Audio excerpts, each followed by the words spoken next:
Salut à toutes et tous, fidèles auditrices et auditeurs de Géopocalypse, et bienvenue aussi à toi si tu débarques pour la première fois. Bon, on va pas se mentir, ça fait un bail. 2 mois sans épisode. Je vous dois bien un petit mot. La vie, les imprévus, les projets qui s'accumulent, quelques bonnes nouvelles, d'autres moins bonnes. Et soyons honnêtes, un peu de galère à garder la motivation. Mais ça, évidemment, je ne peux pas le dire à mes auditrices et auditeurs. Donc chut. En tout cas, merci d'être là, à chacun et chacune d'entre vous. Je suis content de relancer la machine, avec un épisode qui en vaut la peine en plus. Une immersion sur les routes des pays baltes, de la Pologne et de l'Ukraine, de Tallinn à Kiev, avec Yoni Ascola, qui revient d'un convoi humanitaire organisé par Help 99. Son objectif, livrer des jeeps à des soldats ukrainiens. Bouclez vos ceintures, on est parti.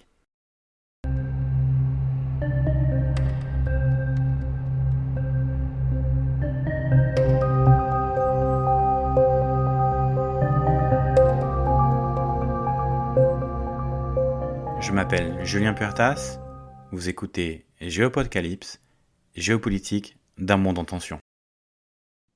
Salut Yoni. Salut Julien. Comment vas-tu depuis cette longue pause sans Géopocalypse? Ça va, merci, ça va et toi? Tranquille, tranquille, ça va, ça va. Dans l'intro que je vais faire tout à l'heure, je vais raconter un peu à nos auditeurs, à nos auditrices et auditeurs pourquoi il n'y a pas eu Ouais, pourquoi il y a eu une grande pause. Mais dans le cas présent, qui nous intéresse, toi, t'es revenu de ton combien? Sixième, septième voyage en Ukraine?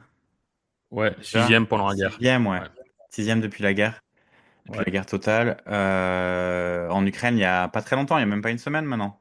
ouais, moins d'une semaine, ouais, Moins d'une c'est semaine, ça. voilà. C'est ça. Bah écoute, je pense que dans le podcast, on n'a pas encore fait ça. On en a un peu parlé, mais on n'a jamais fait Ouais, un compte rendu d'un voyage là-bas et d'un retour et tout ça. Donc, ouais, si tu veux nous faire un topo là-dessus, c'est intéressant. ouais, ouais, je peux faire un topo rapide. Donc, ce qu'on a fait, c'est en fait, tous les quelques mois, je fais une campagne où je récolte des fonds à travers une association estonienne qui s'appelle Help 99, Ouais, qui est une asso qui s'occupe un peu de tout. Du coup, c'est plus facile pour moi. Moi, je récolte juste les fonds, mais j'ai pas ouais, besoin d'acheter. Et du coup, ils achètent des 4x4 et des drones et des jammers. Et ensuite, ils les mettent en état. Et ensuite, on les ramène nous-mêmes. Et on les donne directement aux unités en Ukraine.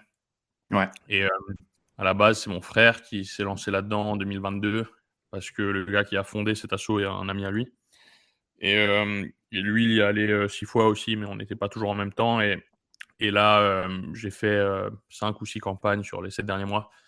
Et du coup, j'y vais pas toujours parce qu'ils font enfin, ils font un voyage par mois, mais j'ai pas le temps d'y aller chaque mois. Un voyage tous les mois et j'étais allé en décembre la dernière fois et en juin avant ça et là j'y suis retourné. Je vais y retourner en juillet. Mais du coup, on est allé et c'était un gros convoi. On était, je crois, 29 4x4 et et ouais, on les a ramenés sans raconter de gros secrets. On s'était vu toi et moi à Tallinn avant que je parte parce ouais, il y avait un documentaire qui a été sorti sur ces trucs et du coup tu avais un peu vu à travers le documentaire, même si ça montrait pas tout, mais ça expliquait un peu. C'est un documentaire qui s'appelle No Sleep Till Kiev, qui est ouais, un documentaire américain qui filme un des convois et en gros c'est des convois avec des volontaires qui ramènent des 4x4 en Ukraine, les donnent directement aux soldats et ensuite rentrent. Et c'est des convois de 5 jours. Ça dépend. On essaie de varier un peu aussi pour des raisons de sécurité, mais grosso modo 5 jours, dont 3 de voyage et 2 sur place. ouais, On part de Tallinn et on arrive à Kiev. Et c'est un assez long voyage parce qu'à la frontière, ça prend un petit peu de temps et parce que il y a quand même quasi 2000 kilomètres parce qu'on ne peut pas passer par la Biélorussie, etc. Donc ça va un peu moins vite. Donc je ne sais plus exactement la distance, mais c'est bien au-dessus de 1500. Je crois ouais, que ouais, c'est facile, ouais, 2000. facile. Ouais, ouais, ouais, c'est bien Et, 2000, ouais, ouais, ouais. du coup, ouais, 2000 d'un coup, c'est assez long. On fait ça d'un coup parce que sinon le voyage il prendrait une éternité. Tu arrives sur place en Ukraine, t'es vraiment crevé T'as parce que pas ça dormi, fait. quoi. T'as pas dormi en fait, t'as 2 nuits blanches de suite parce que en général on part tôt le matin, très tôt, Ouais, pour éviter le trafic sur le chemin.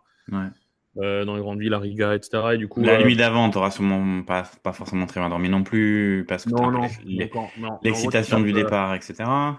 C'est ça. Là, en fait, pour des raisons de sécurité, on change le jour de départ à chaque fois. Mais là, on était parti un lundi. Et du coup, déjà, la nuit de samedi à dimanche, t'es un peu stressé, tu dors pas parfaitement bien. Ensuite, la nuit, juste avant le départ, il est à 3-4 heures du matin. Du coup, tu dors pas du tout parce que ton rythme de sommeil ne le permet pas. Donc, tu arrives, tu as déjà une nuit blanche. Et ensuite, tu commences et tu roules 30 heures.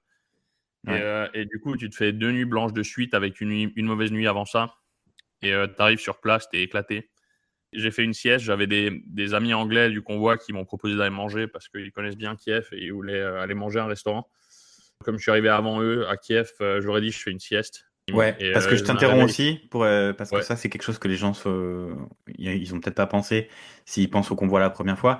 ouais, Vous partez à 29, mais vous n'êtes pas les ouais, 29 ensemble, aussi pour des raisons de sécurité parce que ouais, une file ouais, de ouais. 29 voitures c'est Mm. énorme et en C'est plus énorme. Ouais, et puis s'il y a un souci mécanique ou autre ouais, ouais. du coup, ça ralentit tout le monde. Donc en fait C'est il vaut ça. Non, mieux non, on fait ça. C'est c'est des groupes différent de à chaque cinq fois, six mais on quoi. fait des groupes. Ouais, Ça des groupes dépend, de ça dépend. en fonction. Ça dépend, mais en général, on va se diviser entre 3 et 5 groupes, on va dire, Ouais. de voitures. Et des fois, il y a des groupes qui se prennent plus de trafic, qui se prennent, je sais pas, s'il y a un accident sur la route ou quelque chose. Et du coup, il y a plus de. Là, par exemple, quand on était à Varsovie, il y a un des groupes qui était dans les embouteillages pendant une heure, alors que nous, on n'était pas dans les embouteillages. Et du coup, on les a doublés. Je suis arrivé à l'hôtel avant les autres et je suis allé dormir. Et on n'est pas seul à l'hôtel parce que on est à deux parce qu'on essaie d'économiser pour pas que ça coûte cher, même si les hôtels en Ukraine sont pas très chers.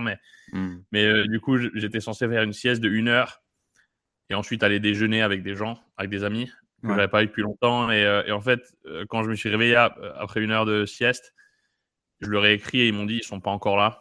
Et du coup, je me suis dit je dors un petit peu et je me suis réveillé 6 heures plus tard Ouais, et, ouais. et j'ai raté le truc. Mais c'est parce que tu es tellement crevé à ce moment-là. Bah Et ouais, ensuite, ouais. en fait, la nuit, du coup, le premier jour, tu arrives, tu fais un peu une sieste, tu vas dîner avec les gens, mais après, le lendemain, c'est le jour où on donne les 4x4. Et après, le surlendemain de ça, c'est quand on part. Et en gros, quand on donne les 4x4, on filme ce qui se passe parce que on montre aux gens qui ont donné de l'argent Mhm. quelle unité reçoit le 4x4, etc., pour montrer qu'on a bien donné les 4x4. Et cette fois-ci, c'était moi qui faisait qui était le sorte d'animateur à ce truc parce que la personne qui le fait d'habitude n'était pas là. Ouais. Et du coup, il fallait que je dorme un peu avant. Mais en fait, la nuit avant ça, on a eu de gros bombardements Ouais. en Ukraine. Ouais, il y a eu des Et très gros bombardements, ouais. ouais, il Souvenir. y a des missiles balistiques et on était dans un hôtel et vers, je sais pas, je pense que c'était entre minuit et 1 heure. On n'était pas encore endormis. Et à un moment, il y a le sol qui tremble 2 fois, vraiment fortement. Et j'ai souvent été en Ukraine, enfin souvent, quand même plusieurs fois. Et j'ai déjà vu des frappes plusieurs fois sur Kiev en y étant. Ouais. Mais là, en fait, le nombre de drones était plus bas que sur les pires frappes que j'ai vues. Mais par contre, comme il y a les missiles balistiques, Ouais. euh, ça a touché pas très loin et ça fait toujours peur. Mais en fait, comme tu es tellement fatigué, tu finis par dormir quand même, même Ouais, si il y a l'alarme. ouais, ouais. Et alors, ce qui est bizarre, parce qu'on en a un peu parlé Ouais. off, quoi, on a un peu parlé de ça qu'on a discuté, et c'est vrai que ce qu'il faut comprendre aussi, c'est qu'en fait, tu vois, moi, mon réflexe de mec Mm. qui s'est habitué à vivre dans l'Occident super safe et qui va être un peu pensé de base, c'est, ah bah, t'entends l'alarme, Mm. tu fonces au sous-sol pour aller te protéger, quoi. Mm. C'est Et en ça, fait, c'est ça. c'est même pas si simple que ça, quoi. Non, parce que le problème, c'est que les Russes, pour pourrir la vie des Ukrainiens, ils envoient constamment quelque chose. Et du coup, en fait, il y a une alarme. Tu peux avoir 10 alarmes, 20 alarmes par jour. Et admettons que tu es dans un hôtel et que c'est un gros bâtiment et que tu es au 15e étage, ça veut dire que tu devrais, je sais pas, 5 fois par nuit descendre 15 étages à pied pour aller au Ouais, sous-sol, ouais, c'est ensuite ça, c'est remonter. ça. Et Et imagine, tu viens de passer 2 nuits blanches, c'est ça. une troisième mauvaise, et peut-être les un ou deux avant aussi Ouais, mauvaises, parce que ouais. l'excitation du départ. Donc tu es sur Mm, 3 4 nuits, clairement, au minimum de manque de sommeil grave. mm. Et après, tu te retrouves dans un truc où ton option, donc t'es hyper crevé, et ton option, c'est ou bien tu Ouais, descends dans un sous-sol où tu vas pas pouvoir dormir, c'est parce ça. que tu vas être Il y a de la lumière assis par terre, et il y a de la voilà. lumière, d'autres gens, Ouais, etc. Ou alors tu dors en sachant que ben, si ouais. t'as pas de bol, t'as un missile qui tombe sur la gueule, quoi. C'est ça, c'est C'est ça. Et en fait, c'est particulier, mon- hein. C'est c'est pas particulier, ouais. des questions ou des situations qu'on a l'habitude de se poser Non, depuis 80 ans en Europe, quoi. Donc, non. voilà. Et en fait, si tu as un hôtel avec des baies vitrées, en fait, tu vois les explosions dans le ciel à côté de toi. Ouais, je me rappelle une fois, tu Et m'avais c'est assez, envoyé. ouais, c'est assez surréaliste. C'est des trucs, c'est spécial. Et en fait, la personne avec qui j'étais dans la chambre d'hôtel, cette fois-ci, qui était aussi au convoi, il avait jamais, c'est la première fois pour lui Hmm. qu'il était sous bombardement et il était choqué. Il m'a dit en fait que lui, il avait prévu justement de descendre dès qu'il y a une alarme ou quelque chose, mais en fait, il s'est très vite rendu compte que c'est pas si faisable que ça et il en a ri. Il a dit vraiment, on n'a pas vraiment un grand sens de la survie. On a tellement un flemme qu'on qu'on reste dans le lit comme des merdes, mais en fait, on est resté, on a dormi Mais c'est et particulier, voilà. enfin, tu serais frais et dispo, et t'aurais pas les mêmes Ouais, trucs, tu t'y vas, quoi, c'est vrai, c'est dans vrai. le Mais après, truc. ouais, comme dit, Mais ouais, le cas particulier, c'est que t'es dans une situation où t'es mm, hyper crevé, quoi. T'as pas dormi depuis deux c'est jours, ça, quoi. Donc c'est enfin, ça toi, t'avais pu et faire une sieste, certes, t'avais fait une grosse sieste, ça t'avait un peu ouais, rattrapé, mais ouais. enfin, moi qui ai Et de besoin toute de mes façon, 8 heures de même, sommeil pour être à peu près normal, c'est ça. Et je en même fait, pas imaginer, quoi. avant les siestes, avant les siestes, en 3 nuits, j'avais eu 3 heures de sommeil. Ouais, ouais, voilà. Ouais. Donc, au lieu de 24, j'avais 3. Donc, c'est pour Ouais, ça que. ouais. Mais Et on le voit d'ailleurs dans le doc, je sais pas si, je sais ouais, pas à quoi enfin à quoi ça correspond par rapport à la réalité ou ouais, est-ce que c'est juste un élément rare, mais à un moment il y a la voiture dans laquelle se passe ouais, l'enregistrement principal, le gars qui enregistre ouais, le truc, il manque de s'envoyer en l'air parce qu'il s'endort au volant, ouais. quoi. C'est ça. Il a foncé dans la barrière, mais il a eu de la chance. La voiture, elle est Et rentrée en sur plus, la route. il a failli finir dans un champ de mine, Ouais, ouais, ouais, ce qui aurait été sympathique. Enfin, comme il dit ouais, ouais. dans la blague, ah bah tu parles d'une façon de mourir? Ouais, ouais. Et en fait, ces trucs étaient filmés à genre 1 heure ou 2 de décalage. La fois où il s'est endormi et le champ de mine, c'était pas au même moment, mais c'était dans la vidéo, c'est à peu près au même moment, mais en fait, ça a été filmé avec 2 heures de Ouais, décalage. d'accord, c'est deux événements différents en fait. C'est Ouais. 2 événements Hmm, différents, hmm. ouais, ouais, non, t'as Et des. il y a toujours des histoires comme ça aussi tendues ou là c'était un peu particulier Là, c'était un peu particulier parce qu'on avait. Bah, en fait, il y a des En hiver, accidents, c'est il y plus en a de compliqué temps aussi, en temps. j'imagine. En hiver, c'est plus compliqué aussi. Ouais, c'était en novembre quand c'était Ouais, filmé. ouais. Il y a des accidents, ça arrive. Il y a déjà eu quelques accidents et des gens qui s'endorment, etc. Mais Et attends, parce que moi je t'interromps encore aussi, parce qu'il faut ouais, savoir aussi que vous roulez vite, quoi. La vitesse moyenne ouais, que vous devez maintenir, elle est rapide. Vous pouvez pas y aller ouais. tranquillou à 70, Non, non, 75, non, non. hein. Parce que sinon, on n'arrive jamais. Comme dit, c'est 2000 kilomètres d'un coup, donc tu peux pas vraiment. Et surtout qu'en Ukraine, en fait, il y a un couvre-feu la nuit. Donc, Ouais, il n'y a pas trop de voitures sur la route. Il y a que des convois militaires ouais, et des trucs ouais. comme Et ça. pour Donc, des raisons de t'as une sécurité, vous route qui devez est libre. tracer. Et puis les autres voitures tracent aussi, quoi, en fait. Les voitures C'est militaires ça. tracent, Et- les gens qui font, les gens c'est des gens qui bossent, en fait, tous, j'imagine, qui conduisent c'est ça. globalement, quoi. C'est Militaires ça. Et le truc, ou qui transportent des vivres ou des trucs. c'est Et en ça. fait, du coup, ça trace, quoi. Ça trace. Mais en fait, Et puis en après la Ukraine, il n'y a pas police d'imitation qui, militaire. voilà, il y a pas la police qui va t'arrêter parce que Non, parce que tu c'est un roules un peu convoi trop vite, quoi. officiel militaire. Et en fait, le truc, Ouais, c'est que un policier dira toujours que sur je sais pas, sur une route de 100 km, rouler 10 km/h plus vite, ça va quasi rien, ça va pas t'aider. Mais par contre, si tu fais 2000 km et que tu fais 20 km/h de plus sur tout le chemin, ben, tu vas très vite, tu vas quand même pas mal gagner de temps sur le voyage et même, ouais, surtout si tu fais plus que 20 km/h d'excès de vitesse, admettons que tu fais 50 km/h d'excès de vitesse sur ouais. un chemin de 2000 km, ben, ça va pas mal accélérer le truc. Mais après, ouais, comme dit, quand on est en Europe, on fait pas trop d'excès, mais c'est quand on est en Ukraine, parce que la moitié du voyage est en Ukraine. Hmm. Là-bas, tu peux aller aussi vite que tu veux, surtout la nuit. Et ouais, et donc ça trace, ouais. Et, ouais, on peut rouler à 170, 180 avec les 4x4 sur la route si on veut. Et il y a une bonne partie, c'est de l'autoroute, donc tu roules droit et il y a personne. Hmm. Mais ouais, non, ça trace et c'est fatigant et du coup, ouais, t'arrives et le matin quand tu donnes les voitures, il y a aussi des alarmes parce qu'il y a encore des frappes russes Maintenant, et il y a des après en frappes en général, journée, il y a plus de frappes en journée c'est ça. qu'avant. Et après, après on a donné les voitures et après ça, le lendemain, on prend le train et on rentre et en fait, tu prends le train de nuit parce qu'il n'y a pas d'aéroport en Ukraine parce que à cause de la guerre, C'est ça. il y a pas d'avion et du coup, tu es obligé de rentrer en train et Alors, le vous train avez pris le rempli. fameux train de la cocaïne, je mets ça entre parenthèses, le train de la Ouais, cocaïne de Macron, c'est ça? C'est ça, on prend toujours ce train-là. Et donc la vidéo totalement bidon qui est sortie partout chez les Ouais, fachos et chez les ouais, ouais, ouais, prétendus nationalistes français qui aiment la France et tout ça, leur truc complètement débile où on voit très bien que c'est un mouchoir le mouchoir, ouais. du pauvre Macron qui a des allergies ou qui est juste fatigué. Mm.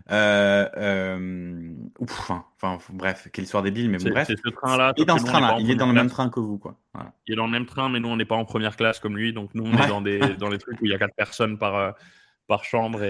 Oui, j'imagine. Ouais. D'habitude, si j'y vais, s'il y a des amis finlandais pendant les convois, ben, pendant le chemin retour, comme c'est pas hyper confortable le train, ben, on finit par boire un peu dans le train. Mais là, cette fois-ci, j'ai eu de la chance. J'étais avec des gens qui étaient pas trop chauds pour boire. Ouais. C'est un peu de la chance dans quel wagon tu finis. Et du coup, Avec les on a un alcoolos petit ou peu pas les dormi. alcoolos, quoi.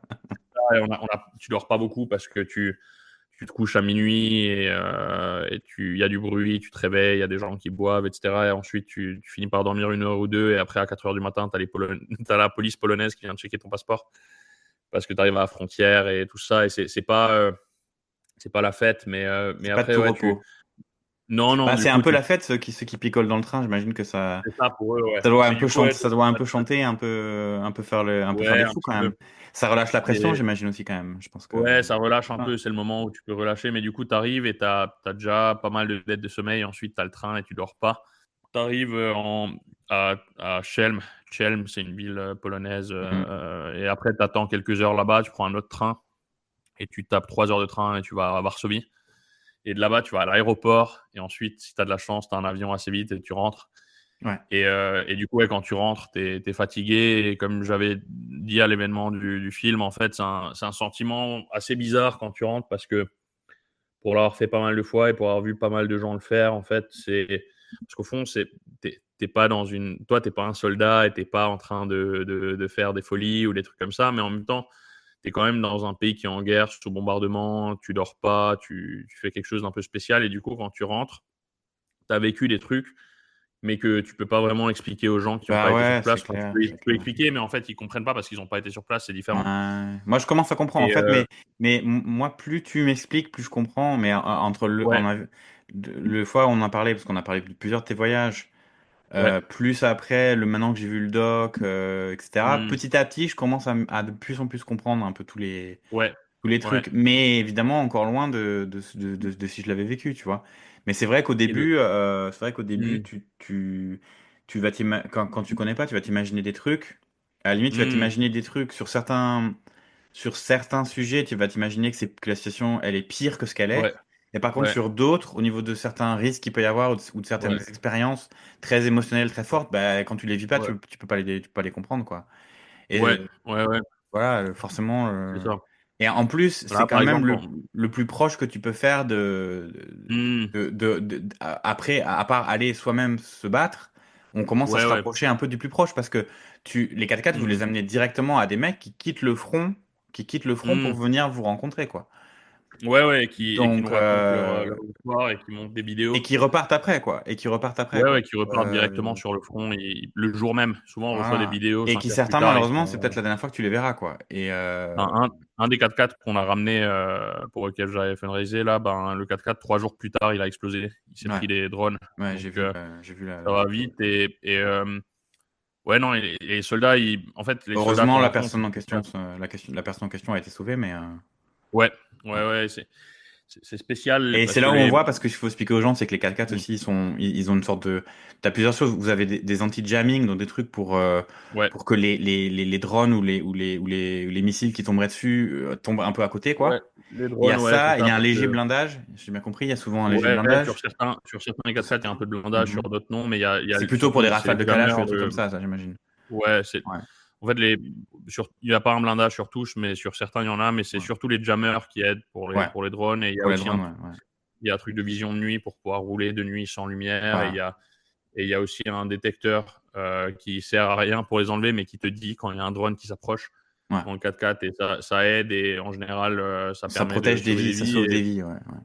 c'est ça, comme là, du coup, ce qui s'est passé avec ce 4x4-là. Et en fait, quand tu vois des soldats qui sont au front, il y en a qui sont très émotionnels. Il y en a un qui s'appelle l'historien. On l'appelle l'historien. Je l'ai déjà eu plusieurs fois et on lui a donné un 4x4.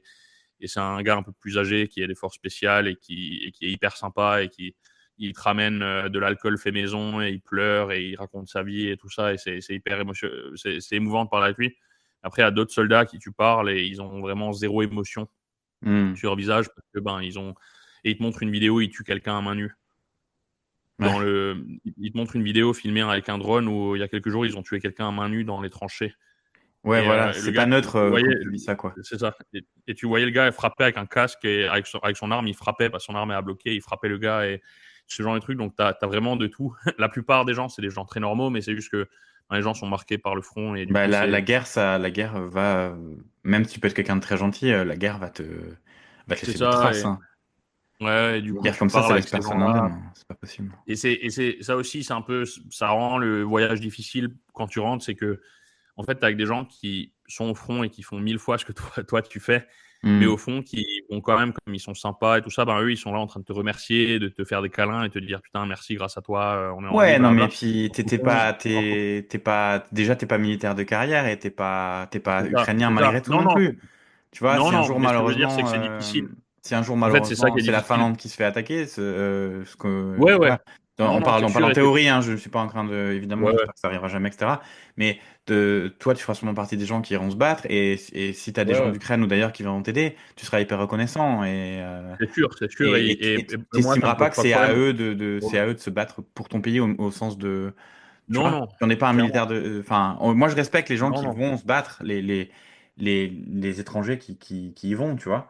C'est sûr. Mais ça me paraît logique que le soldat du pays en question, ils veulent de l'aide, ça c'est normal. Ouais, ouais, c'est sûr, c'est Et- sûr. Non, mais ça me paraît moi, logique, ça me tu pose vois. pas de problème Mm. parce que comme dit, je suis réserviste en Finlande Mm. et tout ça. Et je sais, enfin, je comprends le setup, pourquoi il est comme ça, mais c'est une des raisons pour lesquelles, pour beaucoup de gens, c'est difficile de rentrer Mm. chez eux, quand ils rentrent chez eux après, parce que, Mm. en fait, ils comprennent au fond que là, ils n'ont pas dormi plusieurs nuits parce qu'il y a eu des bombardements et tout, mais ils savent que les gens avec qui ils ont passé une journée quand ils ont donné les voitures, eux, ils sont de retour au front en train de se faire bombarder et de Et que se même les gens prendre à des Kiev, ils drones et de dorment pas, l'artillerie. quoi. Et que les gens à Kiev ne dorment pas, C'est quoi. ça. Et après, eux, ils rentrent chez eux et ils sont en train de manger avec leur famille. Et la famille, elle dit alors, c'était Ouais. bien. Et ils disent ouais, c'était bien. Et c'est ça qui est compliqué pour beaucoup de gens. Et là, depuis que je suis rentré du voyage, il y a plusieurs personnes qui étaient au convoi avec moi qui m'ont contacté pour me dire que ça va pas trop, qu'ils sont un peu, Mm. ils se sentent un peu vides et tout ça. Mais en général, ça dure pas longtemps, ça part au bout de quelques jours.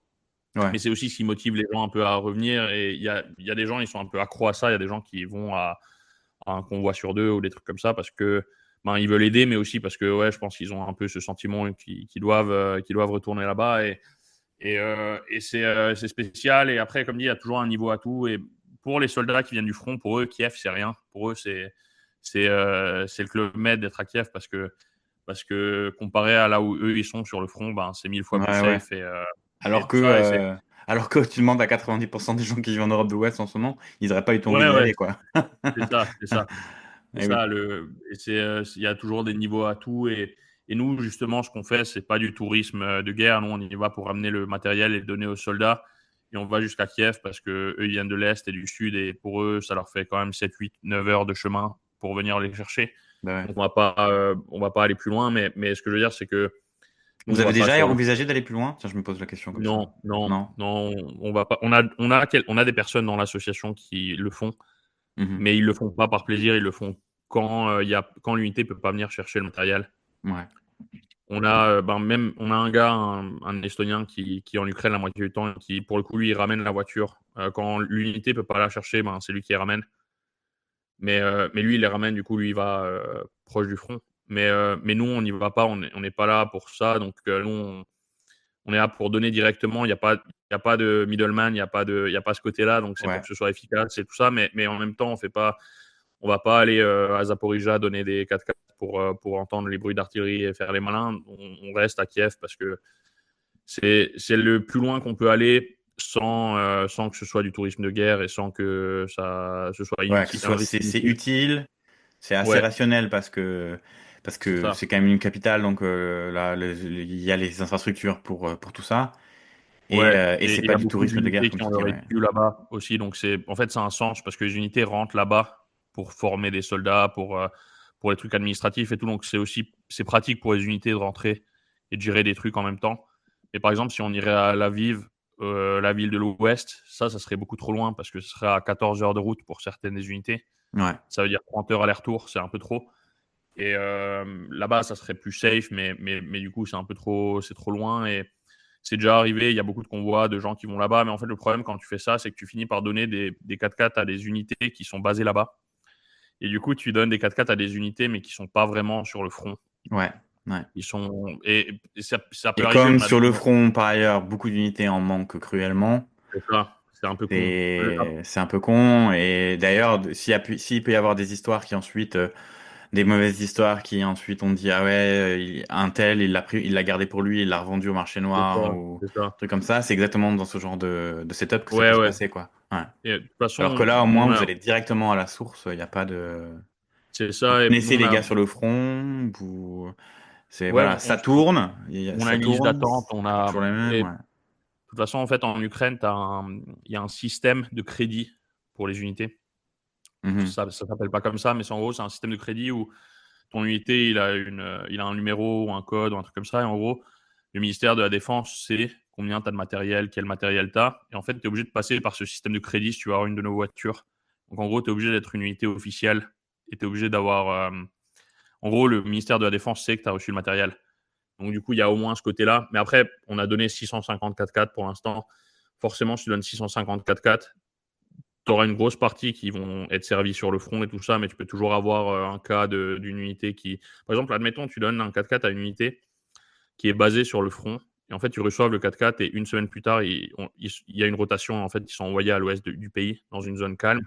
Enfin, tu vas pas leur enlever le 4x4 à ce moment-là, ils vont quand même garder le 4x4 parce qu'ils en ont besoin et tout ça. Donc, forcément, tu vas jamais avoir 100% de 4x4 qui sont utilisés vraiment sur les zones chaudes, sur le front, mais on essaie de maximiser ça Ouais, et de ouais, les ouais, avoir le ouais, plus ouais, possible ouais. pour ça. Et c'est pour ça qu'on a une liste d'attente et on a des gens en Ukraine qui connaissent les gens au ministère de la Défense et qui essayent de faire en sorte qu'on les donne aux gens qui en ont le plus besoin. Et comme dit, il y a Ouais. une liste d'attente Et ils doivent être tous. t'as des chiffres où je mets que ça va pas être facile, mais ou des stats ou une idée de sur ces 650, combien sont encore en Non, activité en ce non, moment, j'ai pas de chiffre, mais combien se sont fait détruire ou sont cassés ça ou. varie énormément parce qu'il y a des 4x4 qui tiennent 3 jours, il y en a d'autres qui tiennent. Il doit y avoir très peu de 4x4 qui ont 3 ans.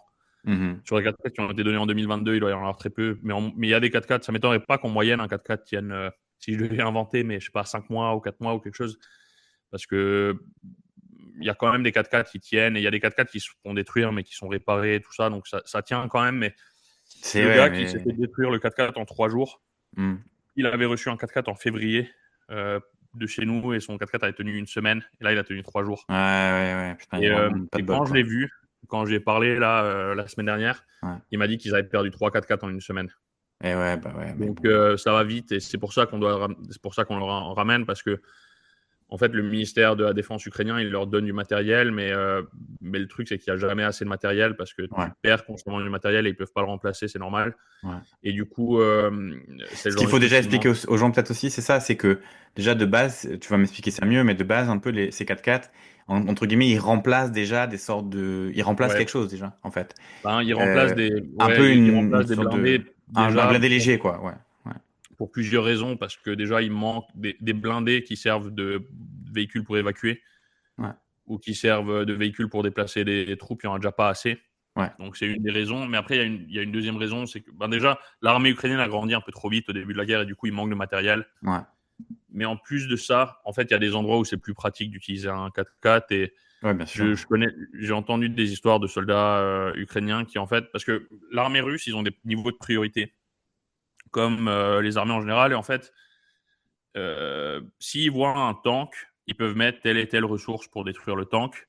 S'ils voient un soldat seul d'infanterie, ils ont moins de ressources ils vont pas utiliser 10 obus pour Ouais, on tuer va un homme. utiliser des obus qui coûtent combien? Ça coûte C'est combien un ça, des obus? milliers d'euros par obus, truc, ils vont pour tuer Voilà. un homme. Et du coup, en fait, si tu viens avec un blindé pour évacuer des troupes, ben déjà, ça va T'es une faire plus de cible, bruit, quoi. c'est plus gros, t'es une cible. Alors que quand tu viens avec un 4x4, ça va plus vite, c'est plus fluide, tu fais moins de bruit et témoin une cible. Et je connais des cas où des soldats ont été ciblés par des drones parce ils étaient dans un blindé. C'était pas le cas avec des 4x4.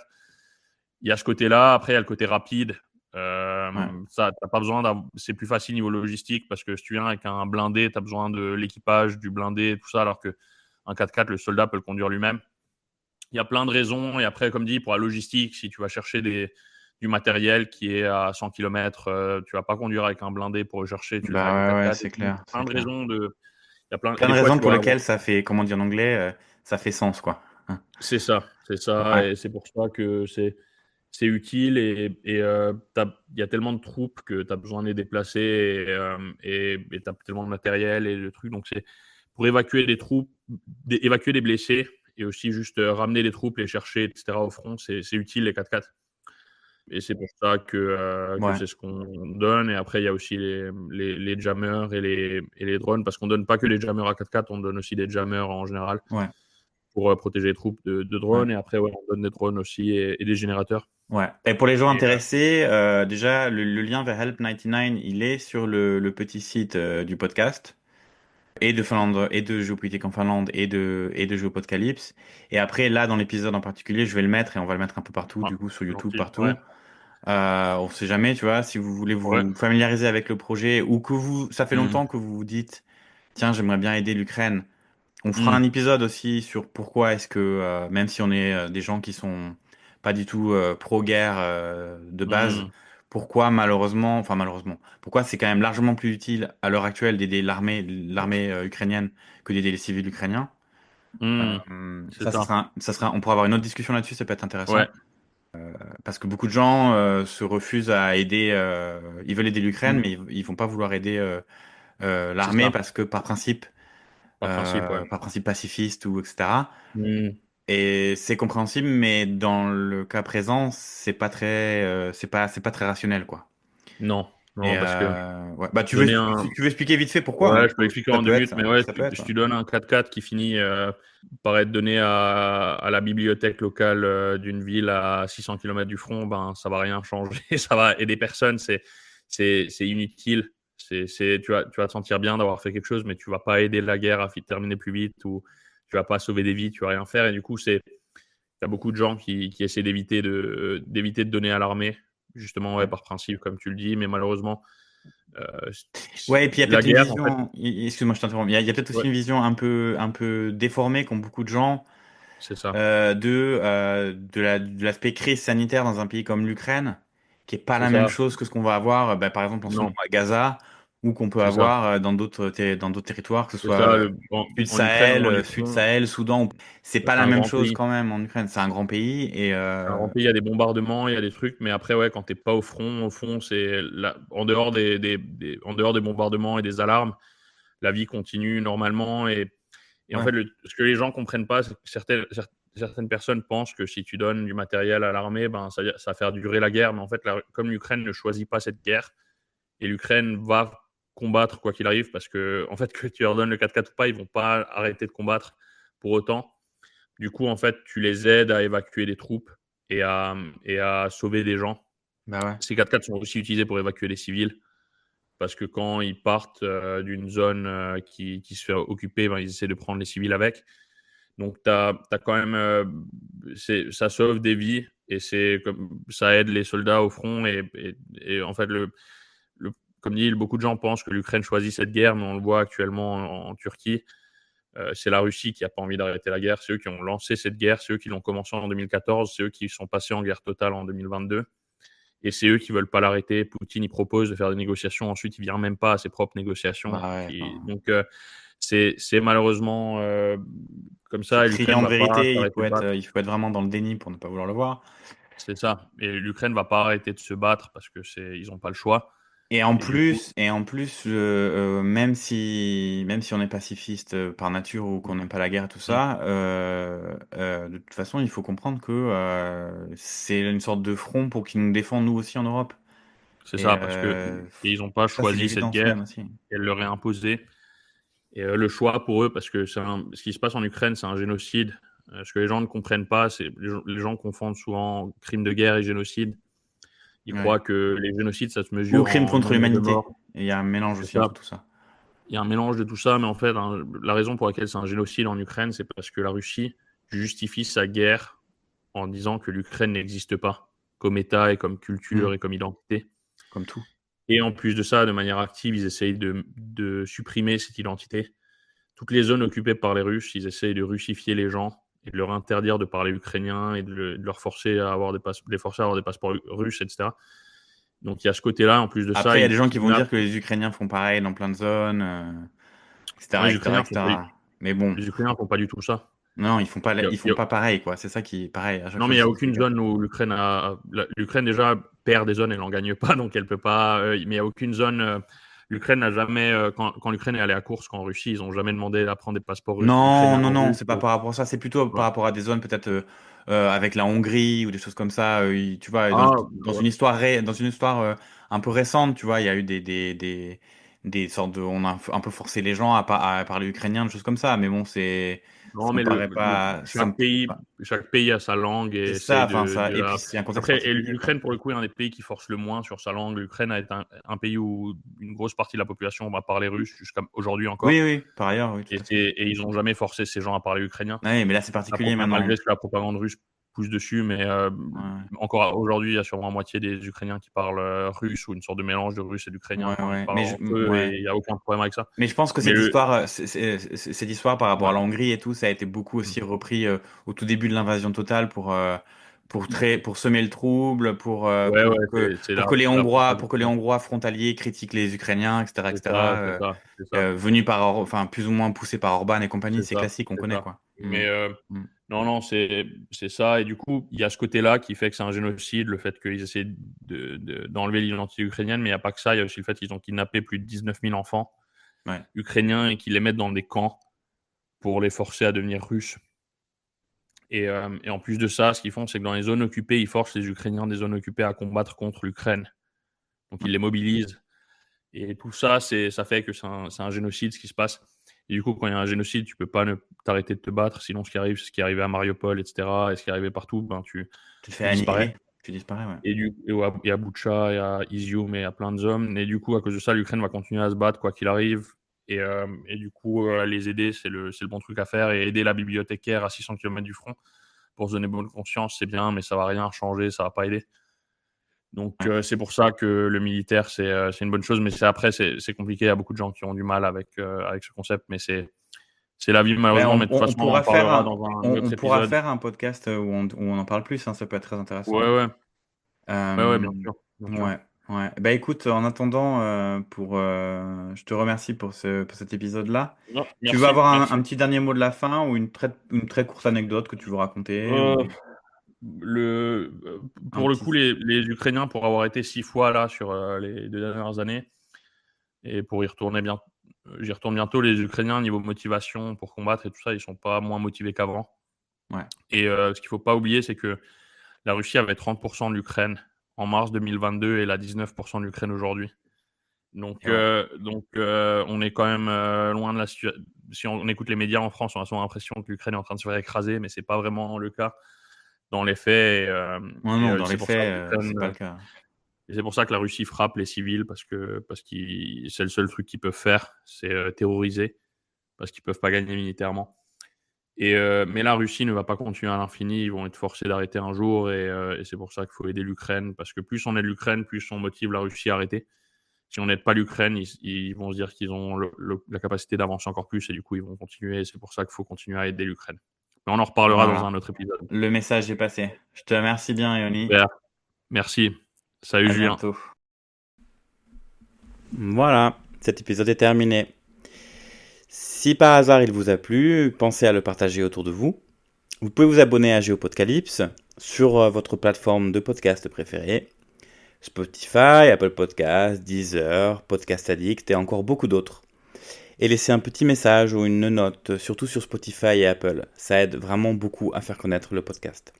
Et puis, si vous voulez aller plus loin, si vous voulez filer un coup de main concret, je vous invite à aller jeter un coup d'œil à l'association Help 99. Ils organisent des convois, donc comme vous avez vu, tous les mois vers l'Ukraine pour livrer des véhicules à l'armée ukrainienne. Ioni a donc une campagne sur YouTube en ce moment même. Vous trouverez ici le lien vers sa campagne dans la description de l'épisode. Chaque don, même modeste, même quelques euros, compte vraiment. Merci d'avoir écouté Géopocalypse. On se retrouve, qui sait, peut-être même très vite pour un prochain épisode. Portez-vous bien, prenez soin de vous, prenez soin des vôtres, et gloire à l'Ukraine. Ciao ciao.